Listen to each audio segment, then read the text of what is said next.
Steve slowly opened his eyes as the sun peeked through the window. He stretched his arms wide and got ready for a brand new day.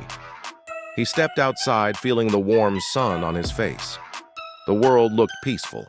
He grabbed his diamond pickaxe, checked his gear, and set off into the forest, looking for something exciting. While wandering under the tall trees, something shiny caught his eye. It was an old, dusty map lying on the ground. The map showed a place called the Lost Temple, deep in the jungle. Steve's eyes lit up with curiosity. He studied the map closely, turned toward the marked direction, and started his journey without hesitation. As the sun began to set, the forest grew darker. Steve kept walking, listening to the sounds of nature. He finally set up a small camp under the stars, lit a fire, and gazed up at the sky, wondering what tomorrow would bring. The next morning, Steve packed his gear and quickly set out. The Lost Temple wasn't going to find itself. Suddenly, zombies emerged from the bushes. Steve swung his sword fiercely and cleared the path forward. He reached a wide river and crafted a small wooden boat. With determination, he paddled across the calm water. On the other side, towering cliffs rose ahead. At the base of the mountain, something strange caught his attention. He brushed away the vines and discovered a hidden entrance, carved deep into the stone, the temple. Using his pickaxe, he cleared the rubble blocking the way, revealing a dark corridor inside. Steve walked shakily into the shadows, holding a torch in his hand. As Steve stepped forward, arrows suddenly shot from the walls. He rolled aside, barely dodging the deadly trap. He continued and entered a room covered in gold bricks. This had to be the treasure chamber. He opened the chest with excitement, but it was a trap. TNT inside exploded, and Steve ran for his life. Escaping the blast, he found himself above a pit of bubbling lava. The only way forward was across broken stone paths. With careful jumps, he parkoured over the crumbling blocks, the lava glowing beneath his feet. At the end of the bridge, he spotted a rusty lever.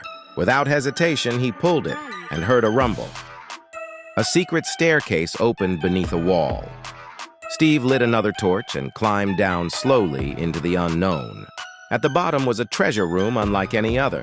Diamonds, gold, and even a rare nether star gleamed inside.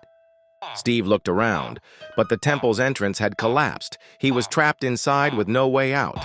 Suddenly, skeletons emerged from the darkness.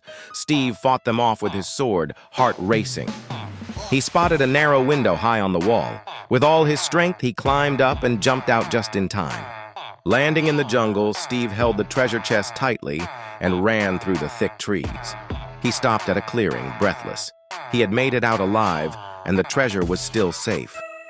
That night, Steve built another camp.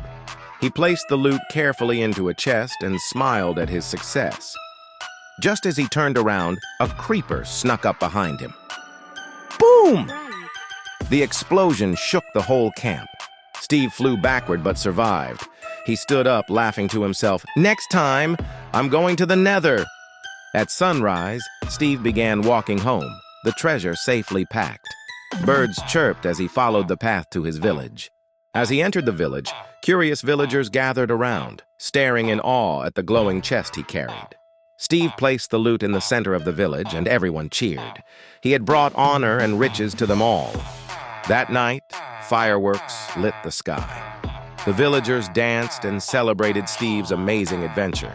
One villager handed Steve an ancient map, this one pointing to the legendary Dragon's Cave far beyond the mountains. With a deep breath, Steve looked toward the sunrise, placed the map in his bag, and started walking again. As the camera pulled back, a loud dragon roar echoed in the distance. A new adventure was just beginning.